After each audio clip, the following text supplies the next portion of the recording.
আসসালামু আলাইকুম সবাইকে। আশা করি সবাই অনেক ভালো আছেন। সবাইকে স্বাগতম আজকের ভিডিওতে। আজকে আমরা একটা ছোট টুলসের ব্যবহার দেখব, যে টুলসটার মাধ্যমে আমরা আমাদের আইডেন্টিটিকে হিডেন রাখতে পারবো অনলাইনে। তবে ভিডিও শুরু করার আগে বলে রাখি, আপনি যদি ইথিক্যাল হ্যাকিং শিখতে চান এবং এই সেক্টরে ক্যারিয়ার করতে চান, তাহলে অবশ্যই আমাদের কাছে শিখতে পারেন। আমাদের ফেসবুক পেজের লিঙ্ক এবং গ্রুপের লিঙ্ক এবং ফেসবুক আইডির লিঙ্ক কিন্তু ডিসক্রিপশন বক্সে দেওয়া থাকবে। তো চলুন শুরু করা যাক। তো ফার্স্ট অফ অল আপনাকে যেটা করতে হবে, গুগলে অটো টর আইপি চেঞ্জার লিখে সার্চ করতে হবে। আপনি যদি গুগলে সার্চ করেন অটো টর আইপি চেঞ্জার, তাহলে আপনি প্রথম ওয়েবসাইটটিতে প্রবেশ করে যাবেন। ঠিক আছে, তো এখানে আমরা চলে আসব। আপনি যদি লিনাক্স ইউজার হয়ে থাকেন তাহলে এখান থেকে কপি করবেন, আর যদি উইন্ডোজ ইউজার হয়ে থাকেন তাহলে ডাউনলোড জিপে ক্লিক করবেন, তাহলে কিন্তু আপনার এটা ইনস্টল হয়ে যাবে। ঠিক আছে, ডাউনলোড হয়ে যাবে। তো এখন আমাদের কি করতে হবে, এই টার্মিনাল এটাকে ইনস্টল করতে হবে। সেখানে প্রথমত রুট পারমিশন প্রয়োজন পড়বে, এবং রুট পারমিশন দেওয়ার জন্য আমরা জানি যে সুডো su, এটা যদি আমরা লিখি এবং আমাদের পাসওয়ার্ডটা দিই তাহলে কিন্তু পারমিশন অ্যালাউ হয়ে যাবে।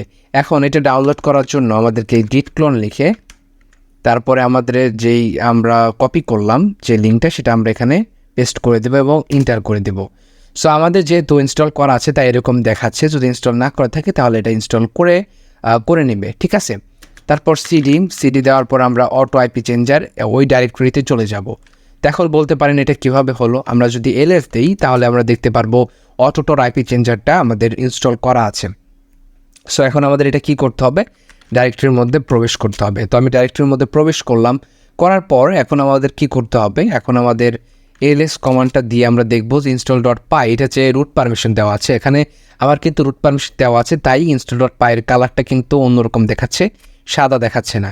সো আপনারা কি করবেন, chmod +x ইনস্টল ডট পাই, এটা যদি আপনি এন্টার করেন তাহলে আপনাদের কিন্তু পারমিশন অ্যালাউ হয়ে যাবে। ওকে, এখন কিন্তু কাজ শেষ। এখন আমাদের এটাকে রান করতে হবে। আপনি যদি রান করতে চান তাহলে আপনাকে একটা কমান্ডের সাহায্য নিতে হবে, সেটা হচ্ছে python3 install ডট পাই। ওকে, এবং এই টুলসটা যদি ইনস্টল করতে চান তাহলে অবশ্যই ওয়াই প্রেস করতে হবে। জাস্ট এভাবে আপনি করে যাবেন। করে যাওয়ার পর আপনাকে একটা দিক নির্দেশনা দিবে যে এটা যদি আপনি রান করতে চান তাহলে আপনাকে AUT এটা লিখতে হবে। ঠিক আছে, আমি লিখলাম। লেখার পর আমি ইন্টার দিলাম। ইন্টার দেওয়ার পর কিন্তু এরকম একটা ইন্টারফেস আমরা দেখতে পারবো। ঠিক আছে, ওকে। সো এরকম একটা ইন্টারফেস যদি আমরা দেখতে পারি, সো এই টুলসটা যখন আমি টেস্ট করি, এই টুলসটায় কিছু একটা দুর্বলতা আছে। সেটা হচ্ছে এই টুলসটাতে আপনাকে টাইমের কথা বলবে যে 60 সেকেন্ড টাইপ, কিন্তু আপনি যদি 60 সেকেন্ডে টাইপ করেন, এটা দেখা গেছে যে আপনাকে 2 মিনিট 12 মিনিট পর পর কিন্তু আপনার আইপিটা চেঞ্জ করে।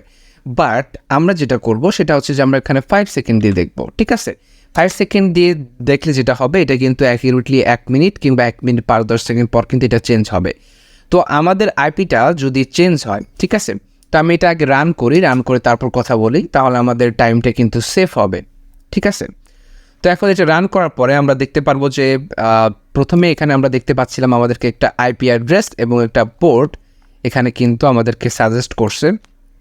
তো আমরা উইন্ডোজ ব্যবহার করি কিংবা লিনাক্স ব্যবহার করি, আমাদের এই সেটিংয়ে গিয়ে নেট লিখে যদি আপনি সার্চ করেন তাহলে দেখতে পাবেন সেটিংস অপশন। এখানে আমি চলে যাওয়ার পরে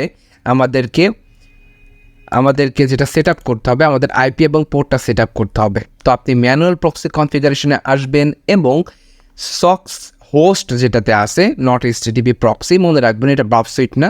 সো এটা সক্স হোস্টে আসবেন। আপনি আসার পর আপনি আইপি অ্যাড্রেসটা এবং পোর্টটা দিয়ে দিবেন। ঠিক আছে, দেওয়ার পর আপনি ওকে করে দিবেন। এবং আপনি যদি টেস্ট করতে চান তাহলে আপনি dnsleakestTest.com এই ওয়েবসাইটটিতে আপনি টেস্ট করতে পারেন। আমি যেহেতু বাংলাদেশে আছি তাহলে আমার কিন্তু বাংলাদেশে শো করার কথা নেটওয়ার্ক, বাট এখানে আমরা কি দেখাচ্ছি যে আমি নেদারল্যান্ডে আছি। আমি কি আসলে নেদারল্যান্ডে আছি? আমি কি নেদারল্যান্ডে নাই। তো এই টুলসটা ব্যবহার করে আপনার হেল্প কী হবে, আপনার এই টুলসটা ব্যবহার করে আপনি যদি ইন্টারনেট ব্রাউজ করেন তাহলে দেখা গেছে যে আপনি একটা ভালো স্পিড পাবেন। অন্য কোনো ভিপিএন বা দেখা গেছে প্রক্সি ব্যবহার করলে অনেক সময় নেট স্পিড কমে যায়, বাট এটা মোটামুটি ভালো থাকে। তবে চেষ্টা করুন সবসময় ভালো মানে ভিপিএন বা প্রক্সি ব্যবহার করার জন্য। ঠিক আছে, তো এখানে আমরা দেখতে পাচ্ছি আমাদের কিন্তু নেটওয়ার্কটা কিন্তু অন্য একটা কান্ট্রিতে শো আপ করতেছে। ঠিক আছে, শো করতেছে। সো এখানে দেখতে পাচ্ছি নেদারল্যান্ডে, এবং এটা কিন্তু আইপি অ্যাড্রেস আমরা দেখতে পাচ্ছি। ঠিক আছে, তো এখন আমি যদি একটু পর রিলোড দিই তাহলে কিন্তু আমি অন্য একটা কান্ট্রিতে দেখতে পারবো। তো এই প্রসেসটা আসলে আমাদের হেল্প করে কীভাবে?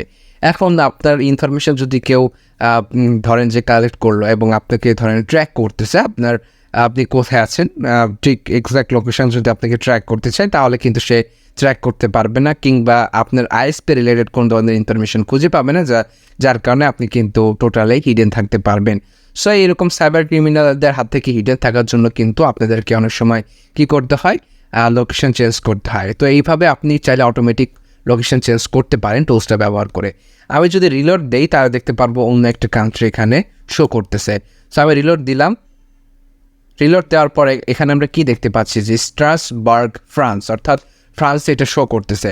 আপনি যদি প্রতি 1 মিনিট পর পর আপনি যদি রিফ্রেশ করেন তাহলে কি দেখতে পারবেন, আপনাদের যে স্টেটগুলো এগুলো চেঞ্জ হচ্ছে, কান্ট্রিগুলো এগুলো চেঞ্জ হচ্ছে। অনেক সময় একই কান্ট্রির বিভিন্ন আইপি অ্যাড্রেস আপনার এখানে শো করবে, কিংবা ভিন্ন ভিন্ন কান্ট্রি শো করবে, যার কারণে আপনাকে কিন্তু ট্র্যাক করা ইম্পসিবল হয়ে যাবে এবং আপনি টোটালি ইন্টারনেটে আপনি সেফ থাকতে পারবেন।